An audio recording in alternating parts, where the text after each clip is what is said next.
பேச போகிறேன். சற்று முன் 2 பேரும் செய்தியாளர்களை சந்தித்தாங்க. தமிழக வெற்றி கழகத்திற்கு ஆதரவை தெரிவித்து விட்டு அவங்களோட செய்தியாளர் சந்திப்பு இருந்தது. அதில் ரொம்ப குறிப்பாக 3 விஷயங்கள் முக்கியமாக சொல்கிறாங்க. ஒன்று வந்து 10ஆம் தேதி இவங்க டெட்லைன் கொடுத்துருக்காங்க. அதுக்குள்ளே புதிய ஆட்சி அமையணும். அப்படி இல்லைன்னா ஆளுநர் ஆட்சி வந்துடும், அதை தவிர்க்கணும். புறவாசல் வழியாக மதவாத சக்திகள் உள்ளே வந்துடக்கூடாது. இதெல்லாம் காரணங்கள். அதனால் நாங்கள் வந்து இவங்களுக்கு வெளியிலேருந்து ஆதரவு தரோம் அப்படின்னு சொல்கிறாங்க. ஃபர்ஸ்ட் இதை எப்படி பார்க்குறது அப்படின்ற பேசிட்டு நம்ம அடுத்தடுத்து பேசுகிறோம். ஓகே, வந்து திரு விஜய் கிட்ட ஒரு கன்சிஸ்டன்சி இருந்தது. தேர்தலுக்கு முன்னாடி அவர் யாரோட கூட்டணி வைக்கணும்னு நினைச்சாருன்னா மதச்சார்பற்ற கட்சிகள். முதல்ல விசிகாக்கு ஒரு அழைப்பு விடுத்தாரு, காங்கிரஸ் வரணும்னு சொல்லிட்டு அவர் விரும்பினார்.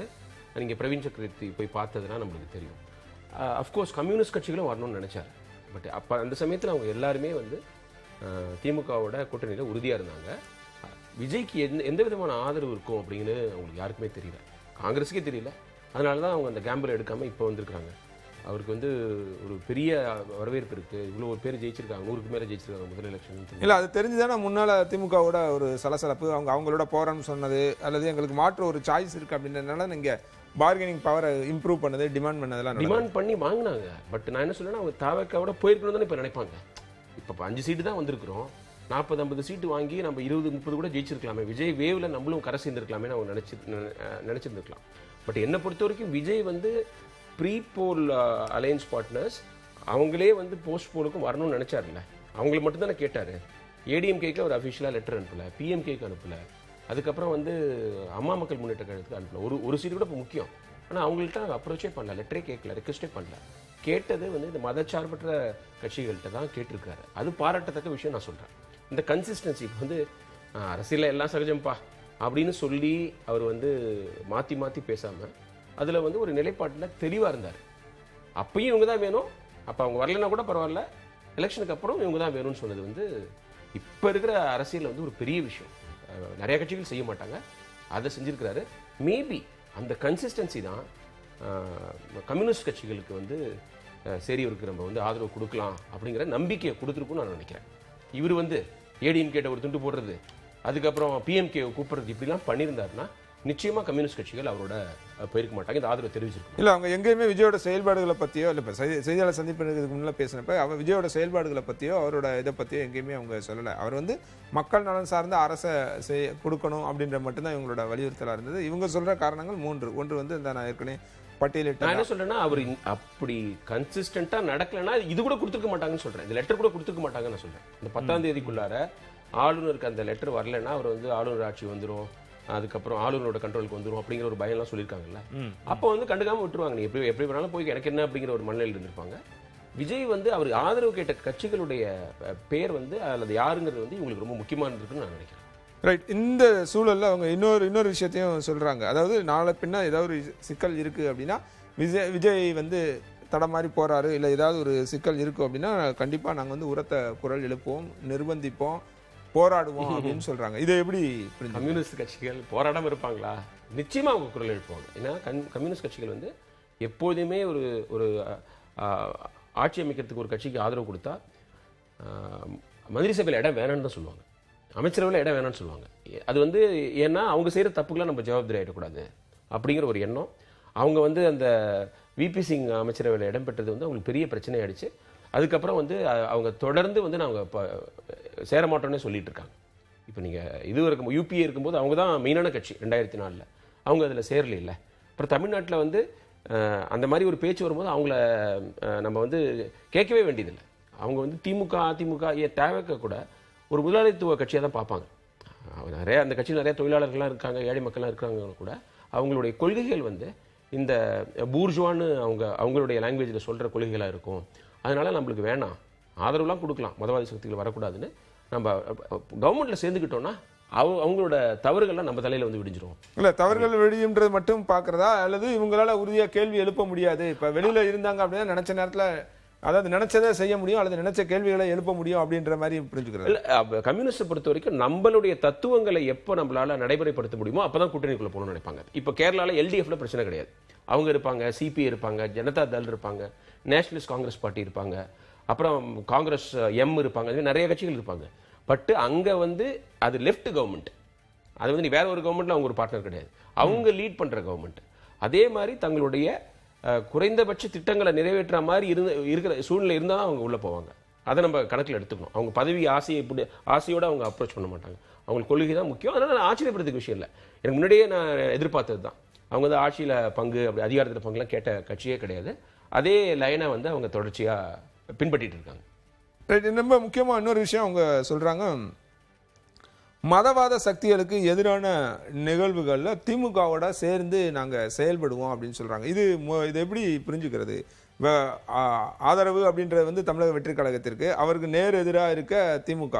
தமிழக வெற்றி கழகம் அவங்க கேம்பெயினில் சொன்னாங்க திமுக தீய சக்தி அப்படின்னு சொல்லி தான் கவர்மெண்ட்டுக்கு வந்திருக்காங்க. அப்படின்னும் போது அவங்களோட சேர்ந்து செயல்படுவோம் அப்படின்னு இந்த கூட்டணியில் இல்லைன்னா கூட வெளியிலேருந்து ஆதரவு தராங்க.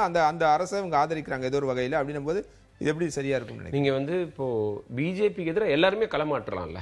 பிஜேபி வந்து நாட்டை வந்து மதத்தை பயன்படுத்தி பிரிக்க முயலுதுங்கிறது நிறைய கட்சிகள் அதுமாரி நினைக்கிறாங்க. நிச்சயமாக லெஃப்ட் டிஎம்கே நினைக்கிறாங்க. விஜயும் வந்து அவங்கள வந்து பிரிவினை சக்தி கொள்கை எதிரிலாம் சொல்லிட்டாரு. ஸோ அப்படி இருக்கும்போது பொதுவான இந்த மாதிரி பிரச்சனைகளை நாங்கள் ஒன்றுபடுவோன்றார். அது ஐ திங்க் விஜயும் கூட அதில் சேர்ந்துக்கலாம். அவர் வந்து பிரச்சாரம் பண்ணும்போது திமுகவை வந்து ஒரு தீய சக்தி அப்படின்னு வந்து ஐசோலேட் பண்ணி டார்கெட் பண்ணி பேசுனதை குறைச்சிக்கணும். இனிமே வந்து அது அவருக்கு பலன் கொடுத்துருச்சு. அது திமுகவுக்கு கோபமாக இருக்குது, இன்னி வரைக்கும் கோபமாக இருக்காங்க, இவர் பேரையே சொல்லலை அப்படிலாம் இருந்தால் கூட அவர் முதலமைச்சர் ஆனதுக்கப்புறம் எல்லாருக்கும் அவர் முதலமைச்சர். இப்போ வந்து அதனால் வந்து இன்னும் கொஞ்சம் பெருந்தன்மையோடு நடந்துக்கணும், தேவையில்லாமல் பேசக்கூடாது. இப்போ வந்து இனிமேல் வந்து நீங்கள் வந்து ஒரு ட்ரோல் மெட்டீரியல்லாம் நீங்கள் வந்து இதில் பேசக்கூடாது, ஒரு பொது மேடையில் பேசக்கூடாது. அங்கே வந்து நீங்கள் ஒரு ஸ்டேட்ஸ்மேன் மாதிரி ஒரு உங்களுக்கு வந்து ஒரு அப்ரோச் வேணும். தமிழ்நாட்டை பாதிக்கிற பிரச்சனைனா அவங்களும் குரல் கொடுப்பாங்களா? நீங்கள் அனைத்து கட்சி கூட்ட வேண்டியிருக்கும். இப்போ நீங்கள் மும்மொழி கொள்கை அப்படின்னு வச்சுங்களேன், தாவேகா திமுக ரெண்டு பேரும் ஒரே பேஜில் தானே இருப்பாங்க. அதிமுக தான் கொஞ்சம் அதில் ரொம்ப ஓக்கலாக இல்லை. ஸோ அந்த மாதிரி விஷயங்கள்லாம் இணைந்தே பணியாற்றலான்னு சொல்கிறேன். காலம் வந்து எல்லாத்தையும் கனிய வைக்கும். ஸோ அதனால் ஒரு எப்போதுமே சண்டைக்காரங்க மாதிரி இருக்க வேண்டிய அவசியம் இல்லை. இவங்க ப்ராக்டிக்கலாக சொல்லியிருக்காங்க. நீங்கள் இப்போ வந்து இவ்வளோ நாளும் நட்போடு இருந்துட்டு இவங்க வந்து ஆல் இண்டியா லெவலில் லெஃப்ட்டுக்கு அவ்வளோ பாதிப்பு, அவங்களுக்கு இதுவே கிடையாது, உங்களுக்கு சீட்டே கிடையாது பார்லிமெண்ட்டில். கேரளாவோட நம்ம சீட்டு கொடுத்துருக்குறோம். 4 சீட்டுங்கிறது கேரளாவோட அதிகம். கேரளாலே அவங்க ஒன்று தான் ஜெயிச்சிருக்காங்க. அப்படி இருக்கும்போது அவங்களுக்கு ஒரு மதிப்பு இருக்கும்ல. எனக்கு காங்கிரஸ் வந்து ரொம்ப ஒரு என்ன சொல்கிறது, ஒரு கசப்போடு பிரிஞ்சாங்க திமுகட்டேருந்து. லெஃப்ட்டு அதுக்கப்புறம் இப்போ விசிகா கூட வெளில வருவாங்கன்னு நினைக்கிறேன். அவங்களாம் கொஞ்சம் ஒரு நட்புணர்வோடு வராங்க. இல்லை, இவங்க நிலைப்பாடு தான் கிட்டத்தட்ட விசிகாவோட நிலைப்பாடு அப்படின்றது எனக்கு அது பிடிச்சிருக்கு. அந்த அப்ரோச் பிடிச்சிருக்கு. நீங்கள் வெளில போகணுன்னா நீங்கள் பயங்கரமாக தகராறோட போகணுன்னு இல்லை. இது ப்ராக்டிக்கலாக எங்களுக்கு வந்து இது ஒரு இப்போ தேவைப்படுது. பிஜேபி வந்து கண்ட்ரோல் பண்ணக்கூடாதுன்னா இப்போ பண்ணுறோன்னு சொல்லிட்டு வெளில போகலாம். பட் வந்ததுக்கப்புறம் நீங்கள் அவங்களுக்கு லாயலாக இருக்கக்கூடாது. நீங்கள் வந்து இல்லை, இப்போ இங்கே அங்கே தான் கேள்வியாகும். இப்போ இந்த கூட்டணி இங்கே தமிழக வெற்றி கழகம் ஒரு ஆட்சி நடந்துட்டு இருக்கு. இவங்க வந்து வெளியிலேருந்து ஆதரவு தெரிவிக்கிறாங்க அப்படின்னா இவர் சொல்றதுலேருந்து நம்ம புரிஞ்சுக்கிறது திமுகவோட ஒரு நல்ல ஒரு ரிலேஷனில் இவங்க இருப்பாங்க அப்படின்னு புரிஞ்சுக்கிறதா? அதாவது நான் அந்த பொது பிரச்சனையில் அவங்க திமுக இருப்பாங்கன்னு நினைக்கிறேன். நீங்கள் வந்து மற்றபடி அடிக்கடி போய் கன்சல்ட் பண்ணுறது, அவங்களோட நல்ல உறவு அப்படிங்கிறது வந்து அது மீனிங் கிடையாதுன்னு எனக்கு தோணுது. ஏன்னா இனிமேல் கவர்மெண்ட் எடுத்துறது இவங்க. நீங்கள் போராட்டம் இப்போ நீங்கள் ஒரு ஸ்டேட் லெவலில் ஒரு போராட்டம், இப்போ பெட்ரோல் விலை உயர்வு வருதுன்னு வச்சுக்கலாம், அது இவங்க கையில் இல்லை, அது தாவேக்க கையில் இல்லை, அங்கே செய்கிறாங்கன்னு வச்சுக்கலாம். இப்போது எரிவாயு தட்டுப்பாடு அதெல்லாம் அவங்க போய் போராட்டம். அவங்க குறிப்பிட்றது மக்கள் நலன் சார்ந்த பிரச்சனைகள், ஒரு மதவாத சக்திகளுக்கு எதிரான இது. நீங்கள் விலைவாசி உயர்வு இந்த மாதிரி பிரச்சனைகளை அவங்க தனியாகவே போராடலாம். ஆனால் மதவாதத்தை எதிர்த்து போராடுறது, இப்போ வந்து நீங்கள் ஃபெடரலிசத்துக்கு எதிரான நடவடிக்கைகளுக்கு அதை கண்டிக்கிறது அப்படிங்கிற போது நீங்கள் கூட்டு சேர்ந்து செய்யலாம். அதில் தப்பு கிடையாது. ஏன்னா திமுக வந்து இந்த மாநில சுயாட்சி, அதுக்கப்புறம் நீங்கள் மதவாதத்தில் ஒரு கிளியர் கட் ஸ்டாண்ட் வச்சுருக்காங்க.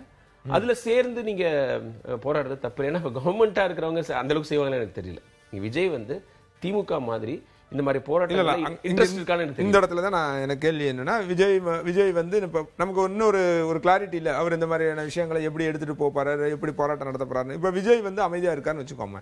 அரசுல அவர் முதலமைச்சர், இன்னொன்று எல்லாத்தையும் ரொம்ப தீவிரமா செய்ய முடியுமான்னு தெரியாது அரசுக்கு வந்த பிறகு. அப்படி ஒரு இடத்துல இருக்கும்போது இதே வெளியில இருந்து ஆதரவு தெரிவிக்கிற அவங்க கூட்டணி சார்ந்த ஒரு கட்சியாக தான் அவங்க பார்க்கப்படுவாங்க. அவங்க வந்து திமுகவோட சேர்ந்து ஒரு போராட்டத்தை பண்ணாங்கன்னா அது எப்படி பார்க்கப்படும்? அது வந்து நான் டெஃபினட்டா வந்து விஜய் வந்து மதவாதத்தில் ஈடுபட போறது இல்லை. அவர் எல்லாருக்கும் பொதுவாக அவர் ஈடுபடப்படதில்லை.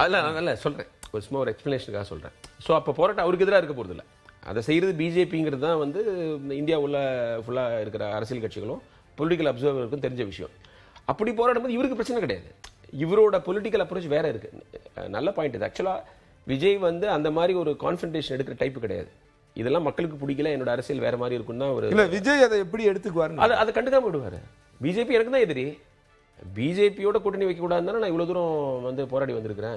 சரி, இப்ப இதை நீங்க அரசியலா பாருங்களேன், பொலிட்டிக்கலா பார்த்தோம்னா இப்ப அவர் ஸ்கோர் பண்ணிட மாட்டாரா? இப்ப திமுக வந்து அங்க போராட்டம் பண்ணுது, ஒரு எதிர்க்கட்சியா அவங்க வலுவா போராட்டம் பண்ணுவாங்க அப்படின்றது நமக்கு தெரியும். அவங்க வலுவா போராட்டத்தை பண்றாங்க அப்படின்னா ஆளும் அரசு ஒன்றும் சொல்லாம அல்லது கொஞ்சம் அமைதியை சாஃப்ட் டவுன் பண்றாங்க, ஆனா எதிர்க்கட்சி தீவிரமா செயல்படுறாங்க, அதுக்கு கூட்டணியில் இருக்க இந்த 2 கட்சிகள் வந்து சேர்ந்து ஒர்க் பண்றாங்க. அது தர்ம சங்கடமா இருக்கும். நான் அங்கதான் சொல்றேன், திமுக பிஜேபி எதிர்ப்பை குறைப்பாங்க. அது இனிமே இப்ப அவங்களுக்கு பிரச்சனை கிடையாது. அது பிஜேபியோட சேர்ந்துருவாங்க நான் சொல்ல. பிஜேபி எதிர்ப்புங்கிறது இப்ப அவங்கள்ட்ட கம்மியாயிடும். அதாவது அதை வெளிப்படையா அவங்க இது பண்ண மாட்டாங்க, போராட்டம்லாம் செய்ய மாட்டாங்க. ஏன்னா இப்போதைக்கு அவங்களோட எதிரி வந்து விஜய். அவங்க ஆல் இண்டியா கட்சி கிடையாது, தமிழகத்தில் இருக்கிற ஒரு மாநில கட்சி. இவங்களை அன்சீட் பண்ணிட்டு இந்த ஆட்சியில் உள்ள பிரச்சனையை ஹைலைட் பண்ணி இவருக்கு ஆட்சி நடத்த தெரியல, இவ்வளோ பிரச்சனை இருக்குன்னு சொல்லி இவரை நம்ம தோக்கடிக்கணும் தான் அவங்களுடைய நோக்கமாக இருக்கும். அவங்க ஆட்சியில் இருக்கிற போது என்ன வேணா பேசலாம். அப்போ வந்து அவங்களுக்கு பிஜேபி எதிர்ப்பு கை கொடுத்ததுன்னு நினச்சி தொடர்ந்து பேசிக்கிட்டு இருந்தாங்க. உண்மையில அதை சின்சியராக பண்ணாங்கன்னு தான் நான் நினைக்கிறேன். திரு ஸ்டாலின் வந்து அதை ரொம்ப உணர்வுபூர்வமாக தான் செஞ்சார். அது வந்து நீங்கள் டீலிமிட்டேஷனாக இருக்கணும், மும்பை கொள்கையாக இருக்கட்டும், அதில் வந்து நம்ம தமிழ்நாடு பாதிக்குங்கிற ஒரு உண்மையான கரிசனத்தை தான் அவர் பண்ணார். இப்போ அது பண்ணால் கூட அவங்களுக்கு பிரைமரி பேட்டில் வந்து அகேன்ஸ்ட் விஜய். அதனால அந்த பிஜேபிக்கு எதிரான போராட்டங்கள் கம்மியாகும். Delhi versus Tamil Nadu work out ஆகல. இப்போ நீங்க சொல்ற அதே இடத்துக்கே நானும் வரேன். இப்போ பிரைமரி ஃபோர்ஸ் வந்து விஜயா இருப்பாரு, பிரைமரி ஃபேக்டர் வந்து விஜயா இருப்பாரு, பிரைமரி ரைவல் அவர் தான். சரி, ரைவல்னு வச்சுக்கோமே. பிரைமரி ரைவல், பிரைமரி ஃபோர்ஸ் அவர் தான், பிரைமரி ரைவல் அவர் தான். தனியா நின்னு ரைட். இப்போ அதுதான் நான் சொல்றேன். அப்ப நான் என்ன நினைப்பேன், பிரைமரி ரைவல் அவர் பெருசா ஆக்டிவா இருக்காத நேரத்துல நான் ஆக்டிவா அந்த வேலையை செஞ்சு நான் என்னோட ஸ்கோர் பண்ண பாப்பதான் நான் செய்வேன். அது அவங்களுக்கு பொலிட்டிக்கல் மைலேஜ் கொடுக்குமாங்கிற டவுட் எனக்கு வந்துருச்சு. நீங்க பிஜேபி இப்ப வேற வழி இல்லாம திமுக அந்த வேலையை செய்து அப்படின்னும் போது அவங்களும் ஆக்டிவா செய்ய வேண்டிய தேவை வரும். மேபி விஜய் கொஞ்சம் அன்கம்ஃபர்டபிள் ஆகலான்னு இதை செய்யலாம். பட் மக்கள் மத்தியில இது எடுபடாதுன்னா அவங்க செய்ய மாட்டாங்க நான் சொல்றேன். அவங்க விஜய்க்கு எதிரான போராட்டத்தை செய்யலாமே தவிர அந்த போராட்டத்தில் சிபிஎம் கலந்துக்க மாட்டாங்க, சிபிஐ கலந்துக்க மாட்டாங்க. ஏன்னா அவங்க பார்ட் ஆஃப் த கவர்மெண்ட், அவங்க ஆதரவுல தான் அந்த கவர்மெண்டே நடக்குது. அப்படி இருக்கிற போது அவங்க அந்த போராட்டத்தில் கலந்துக்கிறது இல்ல, அவங்க சாய்ஸ் தான், மக்கள் நலம் சார்ந்ததுன்னு சொல்லிருக்காங்க. ஓகே, இப்போ நீங்க வந்து ஒரு விலை ஏத்துறீங்க, பஸ் கட்டணம் ஏத்துறீங்க, பால் கட்டணம் ஏத்துறீங்கன்னா அதுல இவங்க கலந்துக்கலாம், சிபிஎம் கலந்துக்கலாம். பட் வந்து அதுல வந்து கலந்து உள்ள இருந்தே குரல் கொடுக்கலாம்ல, இது செய்யாது. ஆமா ஆமா, அதுல வந்து விஜய் வந்து ஒரு ஸ்டீரிங் கமிட்டி போடணும். சும்மாலாம் வந்து அவர் இந்த ஆட்சியை எடுத்துட முடியாது. சிபிஐ, சிபிஎம், விசிக, காங்கிரஸ் எல்லாரையும் சேர்ந்து ஒரு ஸ்டீரிங் கமிட்டி போடணும். அவர் தலைமையில் முக்கியமான முடிவுகளை அவங்கள்ட்ட டிஸ்கஸ் பண்ணிட்டு தான் கேபினெட். இல்ல, அந்த தேவை இவங்களுக்கு இருக்கா? இப்ப நீங்க காங்கிரஸ் வந்து கேபினெட்ல இருக்க போறாங்க அப்படின்னு சொல்லிட்டாங்க, வெளிப்படையா சொல்லிட்டாங்க. அப்படின்னும் போது அவங்களோட பேச வேண்டிய தேவை இருக்கும். பட் ஆனா இவங்க வந்து வெளியில இருந்து தானே ஆதரவு தரப்போறாங்க. அப்படின்னும் போது இப்ப சிஎம்பி நீங்க சொல்ற வந்து காமன் மினிமம் ப்ரோக்ராம் பண்ணாங்களே, அது மாதிரியான ஒரு தேவை இங்க இருக்குமா? அவசியம் தேவை, 100% தேவை. ஏன்னா இவங்களுடைய ஆதரவை நம்பி தான் இருக்குது. அப்படி இருக்கிற போது அது செய்ய வேண்டியது நியாயமும் கூட. இல்ல, இவங்க வெளியில இருந்து ஆதரவுன்றது அவங்க தனிச்சா செயல்படுறதுக்கானதா இருக்காதா? தனிச்சா செயல்படுவாங்க. பட் முக்கியமான முடிவுகள் எடுக்கும்போது நான் வந்து இவங்களை கன்சல்ட் பண்ணணும்னு நினைக்கிறேன். இன்னைக்கு அவரை முதலமைச்சரா நாளைக்கு வந்து பதவியேற்றுக்க போறாரு ஜோசப் விஜய் எனும் நான் அவர் சொல்றாருன்னா அதுக்கு காரணம் இவங்களோட சப்போர்ட் இல்லையா? ரொம்ப எண்ணிக்கை கம்மியா இருந்தா கூட ரொம்ப கிரிட்டிக்கல் ஆயிடுச்சு. இந்த 6 பேர் இல்லாம இந்த கூட்டணியும் கிடையாது, அந்த கூட்டணியும் கிடையாதுங்கிற ஒரு நிலைமை வந்துருச்சு. அப்படி இருக்கிற போது அதுக்கு நீங்க வந்து இதுக்கு ஒரு காமன் மினிமம் ப்ரோக்ராம் போட்டு அவங்களையும் கன்சல்ட் பண்ணி தான் எடுக்கணும். இப்போ நாளைக்கு அவங்க விட்ரா பண்ணிட்டாங்கன்னா ஆட்சிக்கு வந்துடும் இல்லையா? ஸோ அது ரொம்ப ரொம்ப முக்கியம். அதில் கம்யூனிஸ்ட் ரொம்ப கவனமாக இருப்பாங்க. அவங்க வந்து நம்மளையும் கன்சல்ட் பண்ணணும்னு எதிர்பார்ப்பாங்க. எங்களுக்கு ஆட்சியில் நாங்கள் பங்கு பெறலைனா கூட நீங்கள் எங்களையும் கலந்துக்குங்க, இல்லை எங்களுக்கு கெட்ட பேர் வரும்ல. அவங்க எப்போதுமே ஆட்சியில் கலந்துக்கிறதுக்கு தயங்குறதுக்கு காரணம் இதுதான். நீ செய்கிற தப்புக்கெல்லாம் நான் ஜவாப்தாரி ஆயிடுவேன் அப்படிங்கிறது வந்து அவங்க மனசில் ஓடிக்கிட்டே இருக்கும். அதை திரு விஜய் செய்யணும். ஒரு காமன் மினிமம் ப்ரோக்ராம் போட்டு முக்கியமான முடிவுகளை நான் இந்த கட்சிகளை கேட்காம எடுக்க மாட்டேங்கிறத அவர் செய்யணும். திமுக என்னை பொறுத்த வரைக்கும் டைரக்ஷன் மாற்றுவாங்கன்னு நினைக்கிறேன். அவங்க வந்து இப்போது எம்ஜிஆர் ஜெயலலிதா இருக்கிற போது அதிமுக எதிர்த்த மாதிரி விஜயை வந்து எதுக்க ஆரம்பிப்பாங்க. அவங்க கட்சிக்காரங்க செய்கிற தவறுகளை ஹைலைட் பண்ணுவாங்க, அவங்க அமைச்சர்களுடைய தவறுகளை ஹைலைட். இல்ல, அதெல்லாம் நடக்கும். அதுல வந்து கூர்மையாவே அதை செய்யலாம்.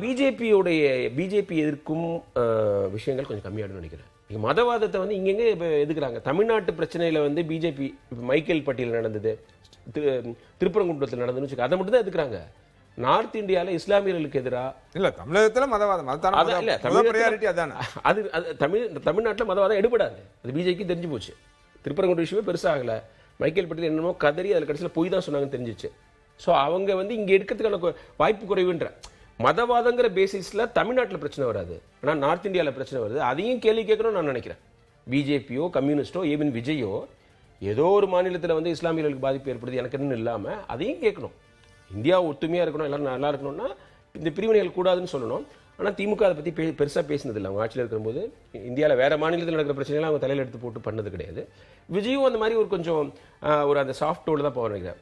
பிஜேபி எதிர்ப்பேன், ஆனால் தினைக்கு நான் பிஜேபி பற்றி பேசிட்டு இருப்பேன் அப்படிங்க எதிர்பார்க்கக்கூடாதுன்னு நினைப்பார் அவர். அது வந்து அவர் தமிழ்நாட்டுக்கு தேவையில்லை. எனக்கு இங்கே ஏகப்பட்ட பிரச்சனை இருக்குது, கடன் சுமை இருக்குது, மக்கள் நலத்திட்டங்கள் அவ்வளோ அனௌன்ஸ் பண்ணியிருக்கேன், அதுக்கு எங்கேருந்து பட்ஜெட் வரும், இந்த கவலை தான் அவருக்கு இருக்குமே தவிர நீங்கள் டே இன் டே அவுட் வந்து மதவாதத்தை பற்றி பேசுறதுக்கு, பிஜேபி பற்றி பேசுறதுக்கான வாய்ப்பு இருக்காதுன்னு நினைக்கிறேன்.